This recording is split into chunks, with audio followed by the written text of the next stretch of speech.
a family comedy છે. આ જોબન પુત્રનું કંઈક તો કરવું જ પડશે. યસ પપ્પા, જોબન પુત્ર પરિવારનો મેન્ટેનન્સ કોઈ એક્સપર્ટ પાસેથી કરાવવો જોઈએ. એમને બહુ જ રિપેરિંગની જરૂર છે. શા મોં સંભાળીને વાત કર. કેમ સાચી વાત કડવી લાગી?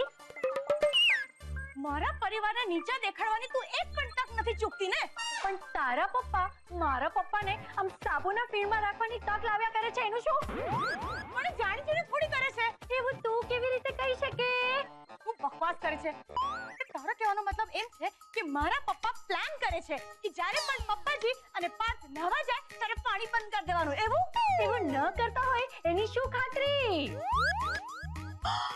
પાર્થ, તારી બેન કેટલી ઇન્સલ્ટિંગ વાતો કરી રહી છે. દિશા, તું આમ વાત નહીં કર. તું તો સીધો જ ચારુ પર આરોપ મૂકે છે. પણ વાત સીધે સીધી જ છે. મને છે ને ગોળ ગોળ વાત કરતા નથી ફાવતી. જો ચારુ દિશા, તમે લોકો કિડનેપિંગ નહીં કરો. કિડનેપિંગ? પપ્પાજી, દિશા મારા પપ્પા માટે ગમે તેમ બોલી રહી છે. એક મિનિટ. આ કિડનેપિંગ ક્યાંથી વચ્ચે આવ્યું? જો આ જે ઇશ્યુ છે એ મારા અને વેવાઈ વચ્ચેનો છે. એટલે અમે લોકો ઝઘડી. આ બંને એમાં શું કામ બાયું ચડાવે છે? ઓહ એમ. પણ કિડનેપિંગ? એ ઇડિયટ, મારા પપ્પાનો કહેવાનો મતલબ છે કે આપણે એમનો ઝઘડો કિડનેપ કર્યો, સમજી? એ બહાને મને ઇડિયટ કહેવાની જરૂર નથી. You stupid. એ ડમ્બો, એ ડિમલાઇટ. આ હજી પણ ઠીક છે. શું ઠીક છે? એટલે અત્યારે હમણાં જે આ બંને જણા ઝઘડી રહ્યા છે ને એ ઠીક છે એમ કહું. હવે જો ચારુને ઇડિયટ કહ્યું અને ચારુએ સામે જવાબ આપ્યો. હવે આ ઝઘડો કેવી રીતે આમ મૌલિક ઝઘડો છે આ. મૌલિક ઝઘડો? એ પપ્પાનો કહેવાનો મતલબ છે કે તમે બંને જણા આમ સ્વતંત્ર કારણથી ઝઘડો છો, કઈ આમ ઉધાર કારણથી નહીં. એક મિનિટ. આ પહેલા અમે વીજળી અને પાણીના મુદ્દે ઝઘડતા હતા, એટલે હવે પપ્પાને એમ લાગે છે કે એમનો ઇશ્યુ કિડનેપ કરીને અમે બેવ ઝઘડી રહ્યા છે, બરાબર? હા, હવે બરાબર. ના પપ્પા, આમાં તમારી ભૂલ છે. શું ભૂલ છે? ઓરિજિનલી તો હું અને વેવાઈ ઝઘડી રહ્યા હતા ને આ મુદ્દા પર. ખબર છે, પણ પપ્પા ભલે તમે બંને ઝઘડતા હતા, પણ ઇશ્યુ માત્ર તમારો અને પપ્પાજીનો નથી, પણ બંને પરિવારના દરેકે દરેક સદસ્યનો છે.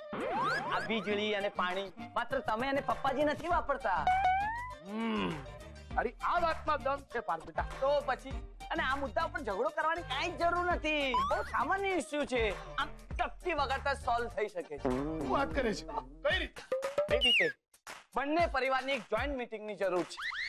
યસ ભેગા તો થવું જ પડશે. એ તો પછી થશું. અત્યારે મારા નાવાનું શું? એક કામ કર, ભગલાને ફોન કર.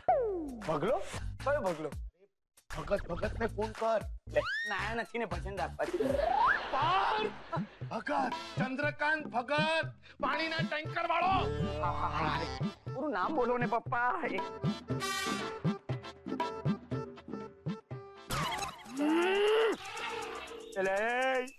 આવા ગાઉં કા નાઈટમાં મલિકોર જે ભર્યું છે ને મંડ બોલવા. પ્લીઝ પપ્પા શાંતિ રાખો. પપ્પાજી તમે પણ શાંતિ રાખો. શાંતિ. હા, તો આજે બધા આપણે ભેગા થયા છીએ એનું મુખ્ય કારણ છે મારા મુખ્ય કારણ મંડ બોલવા.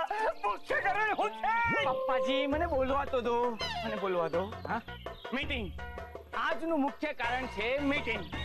પપ્પાજી તમને ઘરે આવીને તો કહ્યું તું મેં કે મીટિંગ કરવાની છે આપણે અહીંયા. અરે કમ સે કમ આપણે મીટિંગમાં તો વ્યવસ્થિત કપડાં પહેરીને આવવું જોઈએ કે નહીં? સોરી પાર્થ કુમાર, હું સાડી બદલીને આવું છું. અરે એક મિનિટ, બહુ ખરાબ નથી, ચાલશે આ. એકચ્યુઅલી હું પણ મારો ડ્રેસ બદલવાની હતી, પણ શું છે કે પછી મીટિંગમાં મોડું થઈ જતું. યુ સી, મને આ મુદ્દામાં કોઈ દમ નથી લાગતો. અને મારે તો સાંભળવું જ પડે ને. મને નવા કપડા અપાવો ને પપ્પા. ઓહો, અરે તમને બધાને આ વાત લાગુ નથી પડતી. શાંતિ રાખો તમે બધા. અને બાર તારી મૂંઝાવાની જરૂર નથી બેટા. તું યાર કપડામાં એકદમ સાઈઝ કે જેવો હીરો લાગે. ટેન્શન નહીં લે બેટા. મને તારા આ કપડામાં જરાય ખામી દેખાતી નથી. થેન્ક યુ પપ્પા. થેન્ક યુ પપ્પાજી. હવે તમે બંને જણા મને કહો કે આ મીટિંગમાં તમે જે ટુવાલ વેટીને આવ્યા છો તે યોગ્ય લાગે છે? એ પાછ જો મારી એક વાત છે ને કાન ખોલીને સાંભળી લે. આવડા જ્યાં સુધી સામેથી એવી બાંધરી મને નહીં આપે ને કે હવે આજ પછી ઇલેક્ટ્રિક ના કોઈ દી કાંઈ લોચા નહીં થાય, ત્યાં સુધી છે ને હું આ ટુવાલ પહેરીને જ રખડવાનો છું. અરે, એટલે તમે મારા ફુવાના દીકરાના નાના દીકરાને ત્યાં નાનો દીકરો આવ્યો છે એના નામકરણમાં ફુવા મીટીને જશો? મટી સમજ ને, આપણી મુસીબત ઉપર લોકોનું ધ્યાન પડે ઈ હારું મેં આવો નિર્ણય લીધો છે. પણ એમાં મારા ફુવા આ સમસ્યા ઉપર ધ્યાન શું કરવાને આપે? એક મિનિટ. આ ટેકનિકલ સમસ્યાને છે ને તમે પારિવારિક અને સામાજિક સમસ્યા નહીં બનાવો પ્લીઝ. એટલે અમને કઈ આવું બધું કરવાનો કોઈ શોખ નથી થતો. આ તો અમને પણ શોખ નથી આમ ટુવાલમાં ફરવાનો. એક મિનિટ ભાઈ, બધું એનું એ રિપીટ થઈ રહ્યું છે. તારી પાસે આ સમસ્યાનું કોઈ સમાધાન છે?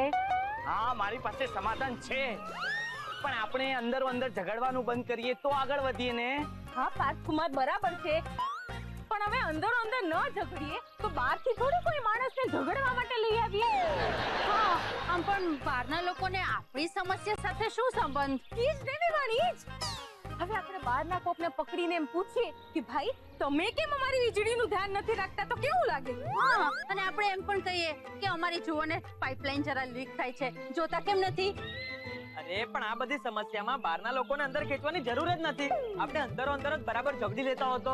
ઓહો, અરે હું અહીંયા સમાધાનની વાત કરું છું અને તમે લોકો ઝઘડો કઈ રીતે કરી શકાય, કોની સાથે ઝઘડો કરી શકાય એની ચર્ચા કરી રહ્યા છો.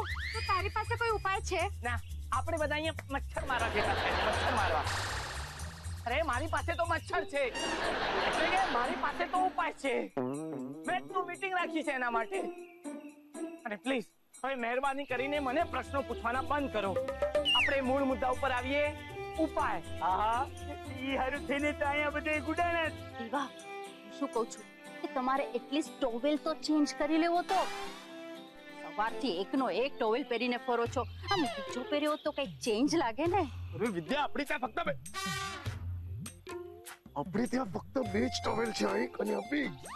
હા, પણ આ આઈડિયા સારો છે હો વેવાણ. એક કામ કરો, તમે ટુવાલ જ પહેરવાના હો તો વેરાયટી કરો જરાક. અમારા બુવાના ઘરે છે ને લાલ કલરનો ટુવાલ પહેરી જાઓ. અરે પણ મમ્મી, લાલ ટોલ તો મારો છે. પણ તું તો પેન્ટ શર્ટ પહેરવાનો છો ને. એકદમ શાંત થઈ જાઓ, બધા શાંત થઈ જાઓ. અરે અત્યારે સૌએ ટુવાલ ઉપર જ ડિસ્કશન કરવું છે? હા, મને એમ કહો કે આપણે અહીંયા સૌ ઉકેલ શોધવા માટે ભેગા થયા છીએ કે એકબીજાનો વાંક કાઢવા માટે? એલા, ઈ તો તને ખબર હોય ને, કારણ કે મીટિંગ તો તે બોલાવી. ઓકે ઓકે, એક મિનિટ. પાર્થ બેટા, તું ઉકેલ બોલ. ઉકેલ? તમારા લોકોમાં છે ને મારું મગજ પણ ખરાબ થઈ ગયું છે. ઉકેલ છે ચૂંટણી. આપણે સૌએ એક સેક્રેટરીને ચૂંટી કાઢવો જોઈએ જે બંને ઘરોના આવા મુખ્ય મેન્ટેનન્સના કામોની જવાબદારી સંભાળી લે. અરે વાહ, એટલે પાછ તું ઉકેલ બહુ ટોપના પેટનો લઈ આવ્યો છે. આનાથી તો બધાય પ્રોબ્લેમ સોલ્વ થઈ જાય. હા, અને ઇન ફ્યુચર કોઈ પ્રોબ્લેમ થાય તો કોને પકડવું એ ખબર પડે. બહુ સરસ. પણ સેક્રેટરીને મહેનતાણું શું મળશે? મહેનતાણું? આપણા સૌની શુભકામના. કેમ? કેશ નહીં મળે? કેશ? એક કામ કરતું, જે કમાય છે ને એમાંથી આપણે કેશ આપી દઈશું. આની તો બહુ કમાણી છે ને, નવરી. અરે હું એ જ કહું છું કે અહીંયા ક્યાં કોઈ કમાય છે મારા સિવાય. સેક્રેટરીને આપવા માટે ફંડ જ નથી આપણી પાસે. તમને લોકોને આ ઉકેલમાં રસ નથી? અરે બોલો, કોણ બનશે સેક્રેટરી?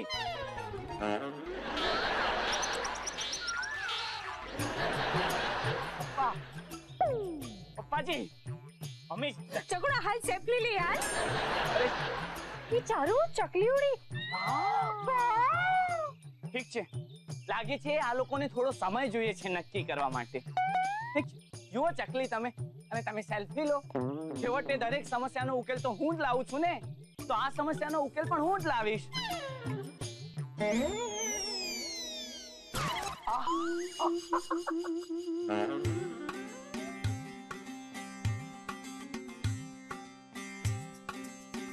લાગે છે વર્ષો પછી આજે નાયા હોય. ના એટલે આમ તમે આમ નાઈ ધોઈને ચોખ્ખા કપડાં પહેરીને બેઠા હોય તો કંઈક સારા લાગો એમ. 2000 રૂપિયા ખર્ચા છે ને ત્યારે આટલો સારો લાગુ છું. હે 2000 રૂપિયા હા. કોને આપ્યા? પેલા ટેન્કર વાળા. ઓ જો કે ફેશિયલ કરતા તો સસ્તું જ કહેવાય. સ્પેશિયલ જેવું છું બોલી શું બોલે? ના ના એટલે આ બધું તો ફેસ કરવું જ પડે ને એમ કહેતી હતી હું તો. હા સમસ્યા જેવી છે. બાકી આ પાર્થનો સેક્રેટરી વાળો આઈડિયા સારો છે હા ભાઈ. હા પછી સેક્રેટરી આપશે પૈસા ટેન્કર વાળાને, આપણે તો નહીં આપવા પડે. વિદ્યા સેક્રેટરી પાસે પૈસા ક્યાંથી આવશે? સેક્રેટરી આપણામાંથી જ કોઈક એક હશે ને, તો સરવાળે તો આપણા જ ખિસ્સામાંથી પૈસા ગયા કે નહીં? એ પપ્પા એક મિનિટ, તો પછી ફાયદો શું સેક્રેટરી રાખવાનો? ઓ ચતુર નાર, ફાયદો એ થશે કે સેક્રેટરી એવું ધ્યાન રાખશે કે પાણીનું ટેન્કર મંગાવવું પડે એવી સમસ્યા જ ઊભી ન થાય. હવે હા ઓકે ઓકે, પણ એમાં કઈ આટલા ચીડાઈ જવાની જરૂર નથી. Thank you thank you thank you. એના માટે મને કંઈક બોલવા દો એ બદલ થેન્ક યુ કહું છું. તો બોલ, તને કોણે રોક્યો છે? બોલ બોલ. પપ્પા જે ઝડપથી અમે મેન્ટેનન્સની સમસ્યાનો ઉકેલ શોધી કાઢ્યો છે ને, એ મારી ઇન્ટેલિજન્સીના તમે લોકો જે વખાણ કરવાના છો ને એ માટે. થેન્ક યુ ભાઈ. હું તો સોરી ફીલ કરતો હતો. સોરી સોરી કેમ? હવે જો કોઈ પણ આઈડિયા સારી રીતે ચાલે એના માટે એના બંને પગ મજબૂત હોવા ખૂબ જરૂરી છે. હા બરાબર. બરાબર.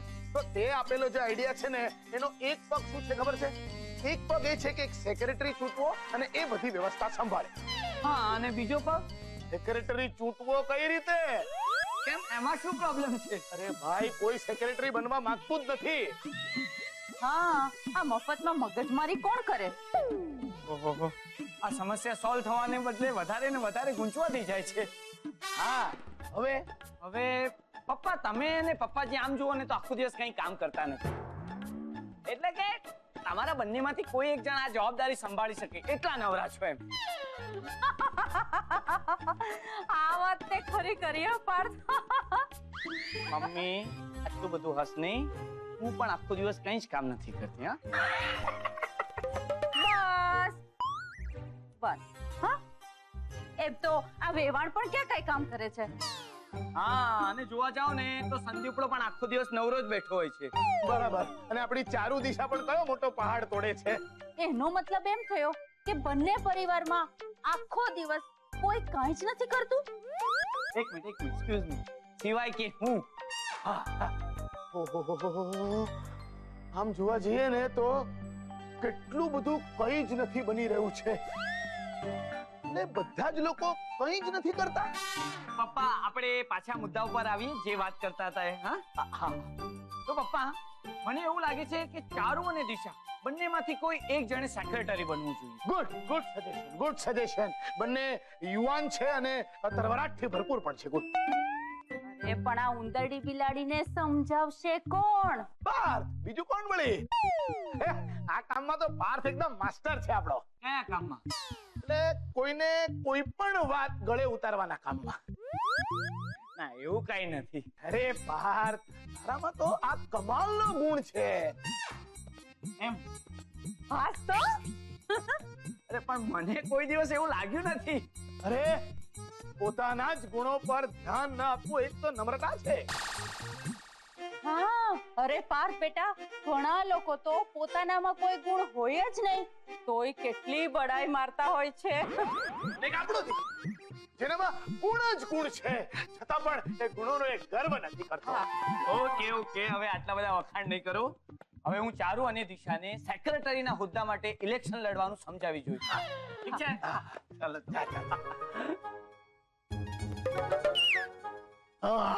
ભલા ટળી આપણા માથેથી મારે નથી જોઈતું. શું તમે પણ છી?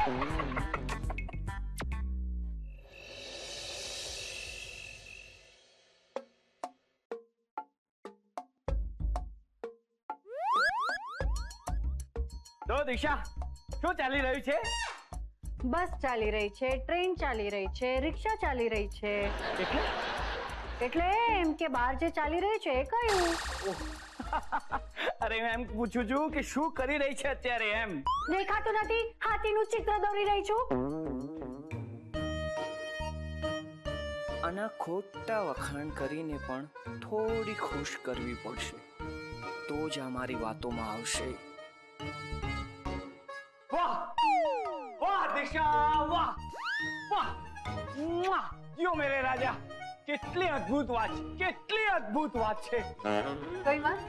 એ જ કે તું સમયનો કેટલો બધો સદુપયોગ કરે છે. હા, આ ચિત્ર દોરવું ને એ કઈ જેવી તેવી વ્યક્તિનું કામ નથી. કોઈ સામાન્ય માણસ આમ ચિત્ર ન દોરી શકે. Thank you so much. અરે વેલકમ વેલકમ. ઓહો, પાછું તું હાથીનું ચિત્ર દોરે છે. મુઆ! મુઆ! અરે દિશા, કોઈ મહાન કલાકાર હોય ને એ જ હાથીનું આમ ચિત્ર દોરી શકે. આ સામાન્ય કલાકાર હોય ને એ તો ઉંદરનું ચિત્ર દોરીને સંતોષ માની લે. પાર્થ, એવા વખાણ પણ નહીં કર જે મારા માનવામાં જ ન આવતા હોય. કમાલ કરે છે. હવે જે હકીકત છે એ જ હું કહું છું ને.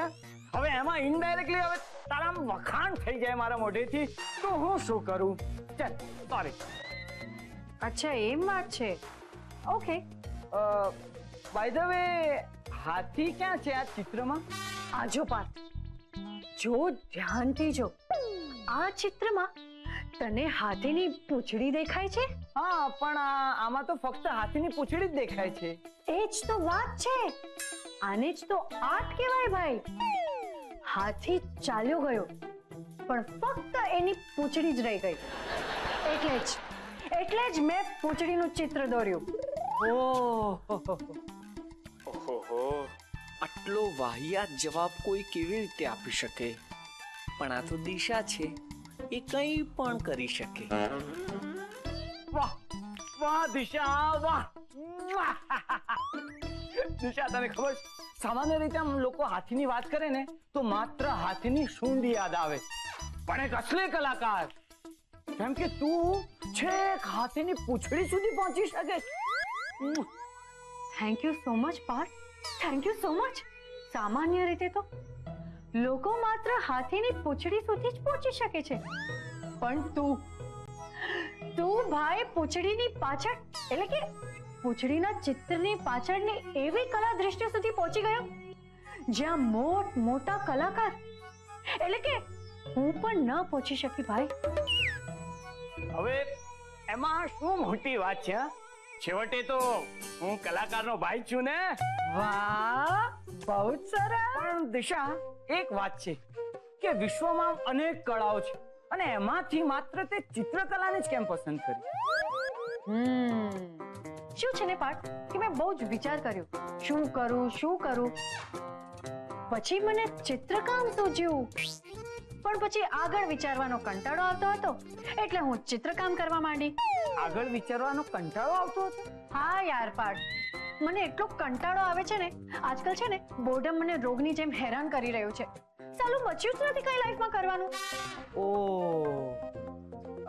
હું શું કહું છું દિશા, કે તારું આ બોર્ડમ દૂર કરવા તને કંઈક સૂચન આપી શકું? ટ્રાય કરી જો. તું આ બંને ઘરની સેક્રેટરી બની જાય તો? હા, મેં એમ કહ્યું કે હું કંટાળી ગઈ છું, કઈ ગાંડી નથી થઈ ગઈ. અરે પણ આમાં ગાંડપણની ક્યાં વાત આવી ગઈ? શું વાત કરે છે પાર્થ? પાણીનું મેન્ટેનન્સ, લાઇટનું મેન્ટેનન્સ, સાફ સફાઈનું મેન્ટેનન્સ, સિક્યોરિટીની ઝંઝટ અને દુનિયાભરના ટેન્શન, અને એ બધું પણ મફતમાં કોણ કરે? અરે જે માણસનું મગજ ઠેકાણે હોય એ આવી બધી મગજમારીમાં શું કામ પડે? લાગે છે દિશાને કંઈક લાલચ આપવી પડશે. ઓકે દિશા, હું તને આ સેક્રેટરીની જવાબદારી સંભાળવા બદલ એક ગિફ્ટ ઓફર કરું તો? ગિફ્ટ? કેવી ગિફ્ટ? સમજ ને કે આમ માત્ર 40,000 રૂપિયાની કિંમતની ગિફ્ટ હોય. ખરેખર? હા ખરેખર, આમ માત્ર 40,000 રૂપિયાની. ઓકે, મને મંજૂર છે. અરે વાહ, વેરી ગુડ. પણ શું? પણ આ વાત જો તું સેક્રેટરી બને ને તો નહીં છે. એટલે એમ કે બહેના, તારે ઇલેક્શન તો જીતવું પડશે ને સેક્રેટરી બનવા. તું બરાબર આમ જોર લગાડી દે અને બની જા સેક્રેટરી. અરે દેખાડી દે તારું પરફોર્મન્સ, પછી આ 40,000 ની ગિફ્ટ તારી. Okay, all the best.